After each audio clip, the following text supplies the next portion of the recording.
Hello friends, welcome to our channel Dhana screen life. இன்றைக்கி நம்ம நான்வெஜ்ஜுக்கு சப்ஸ்டியூட்டாக இருக்க சூப்பரான ஒரு வெஜ் சிக்கன் பிரியாணி எப்படி செய்கிறதுன்னு பார்க்க போகிறோம். சிக்கன் பிரியாணியவே மிஞ்சிற அளவுக்கு ரொம்பவே ருசியான பலாப்பிஞ்சில் நாம் ஒரு பிரியாணி செய்ய போகிறோம். ரொம்ப டேஸ்ட்டாக இருக்கும், பார்க்குறதுக்கே அவ்வளோ சூப்பராக நல்ல ஒரு டெக்ஸ்சரில் இருக்கும். வாங்க எப்படி செய்கிறதுன்னு பார்ப்போம். பிரியாணி செய்ய சீரக சம்பா அரிசி 2 கப் அளவுக்கு எடுத்து நல்லா வாஷ் பண்ணிக்கலாம். இது நம்ம சமைக்க போகிறதுக்கு முன்னாடி நம்ம ஊற வச்சா போதும். அரை மணி நேரம் 1 மணி நேரம் ஊறணும் அப்படிங்கிற அவசியம் இல்லை. நம்ம ஸ்டவ்வை ஆன் பண்ணி நம்ம சமைக்க போகிறோம் அப்படின்னா அதுக்கு முன்னாடி ஊற வச்சோம்னா போதுமானது. ஒரு 10 நிமிஷம் ஊறினாவே போதும். அடுத்தது இது தாங்க கறிப்பலா இந்த சைஸில் சின்ன சின்னதாக தான் இருக்கும். இதை நம்ம பீலரை வச்சே நம்ம தொல்லியை எடுத்துடலாம். இந்த மாதிரி தொல்லியை எடுக்கும்போது அதிலேருந்து பால் வரும். அதை நம்ம கையில் ஒட்டாமல் இருக்கிறதுக்காக லைட்டாக விளக்கெண்ணெய் தடவிக்கோங்க. கையில் அப்ளை பண்ணிவிட்டு அதுக்கப்புறம் அதை ஹேண்டில் பண்ணுங்கள். அப்போ தான் பிசு பிசுன்னு கையில் ஒட்டாமல் இருக்கும். இந்த மாதிரி எல்லா தோலையும் சீவி எடுத்துக்கோங்க. உடனே கலர் சேஞ்ச் ஆகிடும். அதனால் ஒரு பாத்திரத்தில் பக்கத்துலேயே தண்ணி வச்சுக்கோங்க. பாருங்கள், இந்த மாதிரி எல்லாத்தையும் நல்லா க்ளீனாக தோலை உரித்து எடுத்துடலாம். இப்போது ஒரு பாத்திரத்தில் 1 லிட்டர் அளவுக்கு தண்ணி எடுத்துக்கோங்க. அதில் கொஞ்சமாக உப்பு சேர்த்துக்கோங்க. நம்ம பலா பிஞ்சாக கட் பண்ணி அந்த தண்ணியில் போடும்போது கலர் மாறாமல் இருக்கும். அதனால் நம்ம உப்பு சேர்த்துக்கணும். அதில் இருக்க துவர்ப்பு தன்மையும் போகிறதுக்காக நம்ம உப்பு சேர்த்து அந்த தண்ணியில் நம்ம பலா பிஞ்சை போட போகிறோம். பாருங்கள், ஓரளவுக்கு பெரிய பீசஸாகவே போட்டுக்கலாம். கலர் உடனே சேஞ்ச் ஆகிடும். அதனால் நம்ம தண்ணியில் போட்டுடலாம். இந்த மாதிரி எல்லா பீசஸையும் நம்ம கட் பண்ணி வச்சுக்கலாம்.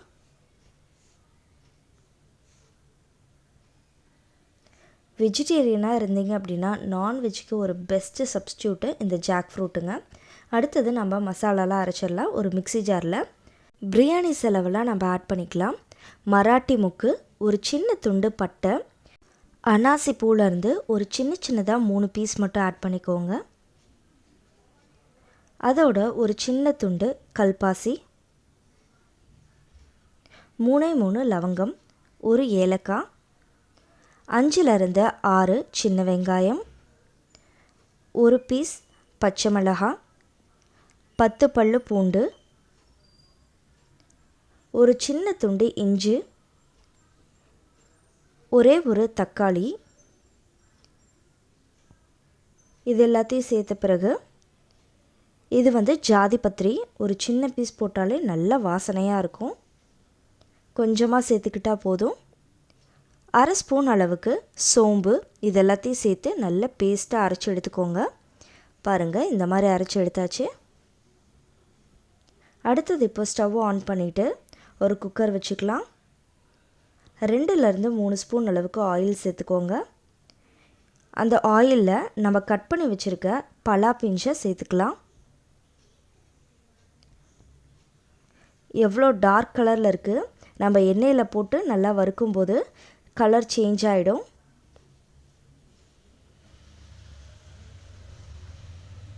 ஒரு 2லிருந்து 3 நிமிஷம் நல்லா வணக்கி எடுத்துக்கோங்க. இந்த மாதிரி எண்ணெயில் வணக்கி நம்ம பிரியாணியில் ஆட் பண்ணும்போது ரொம்பவே டேஸ்ட்டாக இருக்கும்.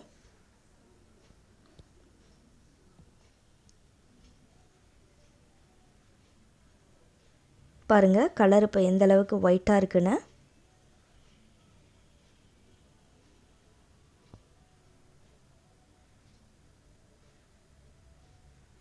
ஆயிலோட கலருமே இப்போ கிளியர் ஆகிடுச்சு. ஓரளவுக்கு வணங்கி லைட்டாக கோல்டன் கலர் வந்ததும் இதை நம்ம ஒரு பாத்திரத்தில் மாற்றி எடுத்து வச்சுக்கலாம்.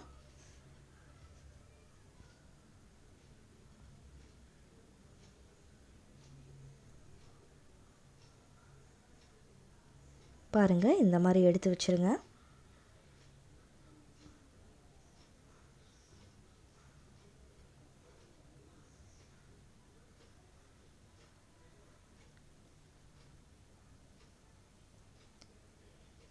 அடுத்தது அதே குக்கரில் தேவைப்பட்டால் லைட்டாக ஆயில் சேர்த்துக்கோங்க, இல்லைன்னா வேண்டாம்.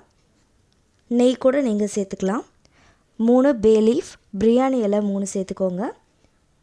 ஒரே ஒரு துண்டு மராட்டி முக்கு, ஒரு அனாசிப்பூ, ஒரு சின்ன துண்டு பட்டை, இது எல்லாத்தையும் சேர்த்துக்கோங்க. லவங்கமும் சோம்பும் நான் இதில் ஆட் பண்ணல, நம்ம அரைச்சிட்டனால இதில் சேர்க்கல, குழந்தைங்க வாயிலம் படும் அப்படிங்கிறதுனால. உங்ககிட்ட நெய் இருந்தால் 2 ஸ்பூன் அளவுக்கு சேர்த்துக்கோங்க. இப்போது ஸ்லைஸாக கட் பண்ணி வச்சுருக்க வெங்காயம், 2 வெங்காயத்தை நம்ம சேர்த்துக்கலாம்.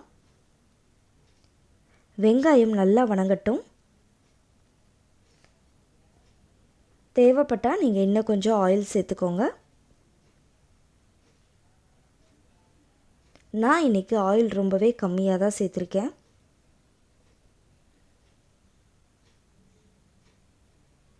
பாருங்கள், நல்லா கலர் சேஞ்ச் ஆகிடுச்சு. இப்போது நம்ம அரைச்சி வச்சுருக்க இஞ்சி பூண்டு தக்காளி வெங்காயம் அந்த பேஸ்ட்டை நம்ம ஆட் பண்ணிடலாம்.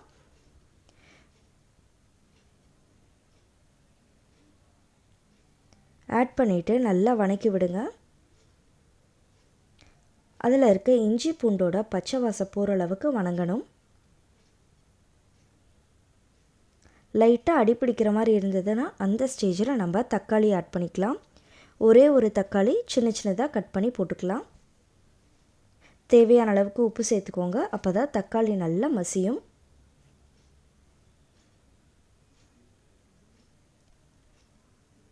நல்லா வணக்கி விட்டுக்கோங்க. தேவைப்பட்டால் லைட்டாக தண்ணி விட்டுக்கோங்க. இப்போது மசாலாலாம் ஆட் பண்ணிடலாம். 1/4 ஸ்பூன் அளவுக்கு மஞ்சள் தூள், 1/2 ஸ்பூன் அளவுக்கு மிளகாய் தூள், 1/4 ஸ்பூன் அளவுக்கு கரம் மசாலா, இது எல்லாத்தையும் சேர்த்து நல்லா கலந்து விட்டுக்கோங்க.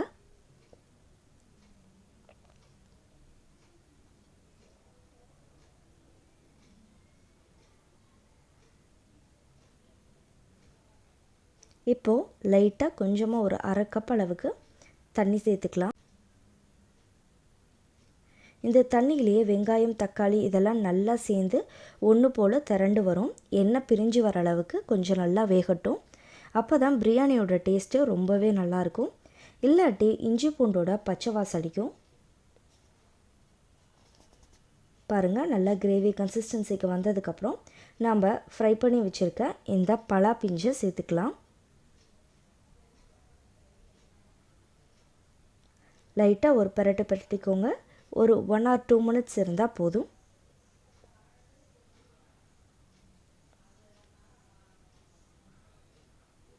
ஒரு கைப்பிடி அளவுக்கு புதினாவை சேர்த்துக்கலாம்.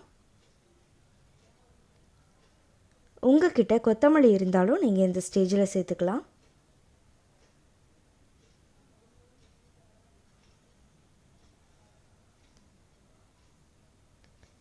ஓரளவுக்கு பரட்டி விட்டுட்டு இப்போ பிரியாணிக்கு தேவையான அளவுக்கு தண்ணி சேர்த்துக்கலாம். நாம் 2 கப் அளவுக்கு அரிசி எடுத்திருந்தோம். 1 கப் அரிசிக்கு 2 கப் அளவுக்கு தண்ணி சேர்க்கலாம். நாம் டோட்டலாக 4 கப் தண்ணி சேர்த்துக்கலாம். தண்ணி சேர்த்ததுக்கப்புறம் உப்பு காரம் இதெல்லாம் செக் பண்ணிக்கோங்க. கரெக்டாக இருந்தது அப்படின்னா விட்டுறலாம். தேவைப்பட்டால் கொஞ்சமாக உப்பு மிளகாத்தூள் சேர்த்துக்கோங்க. தண்ணி நல்லா கொதித்ததும் நம்ம அரிசியை சேர்த்துக்கலாம். அரிசியில் இருக்க தண்ணியை நல்லா வடிச்சிட்டு அரிசியை மட்டும் சேர்த்துக்கோங்க. இப்போது நல்லா கிளறி விட்டுட்டு ஒரு கொதி வரட்டும்.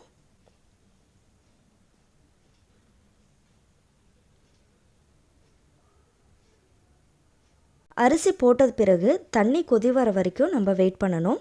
இந்த மாதிரி தண்ணி கொதித்ததுக்கப்புறம் நம்ம குக்கர் லிட்டை க்ளோஸ் பண்ணிவிட்டு 2 விசில் வச்சு எடுத்தோம் அப்படின்னா சூப்பராக பிரியாணி ரெடி ஆகிடும். பாருங்கள், 2 விசில் வந்தாச்சு. ரொம்பவே சூப்பரான சிக்கன் பிரியாணியவே மிஞ்சிற வகையில் vegetarian jackfruit biryani ready ஆகிடுச்சிங்க. நீங்களும் ட்ரை பண்ணி பாருங்கள். ரொம்பவே டேஸ்ட்டாக இருந்தது. ரைத்தாவோடு நல்லாயிருக்கும். பலா பிஞ்சிலேயே பெரட்டலோ இல்லை சுக்காவோ செஞ்சு சைட் டிஷ்ஷாக வச்சு சாப்பிடும்போது இன்னமும் ருசியாக இருக்குங்க. நீங்களும் ட்ரை பண்ணி பாருங்கள். பாருங்கள், பீசஸ்லாம் நல்லா சூப்பராக கையில் குழையிற அளவுக்கு வெந்திருக்கு.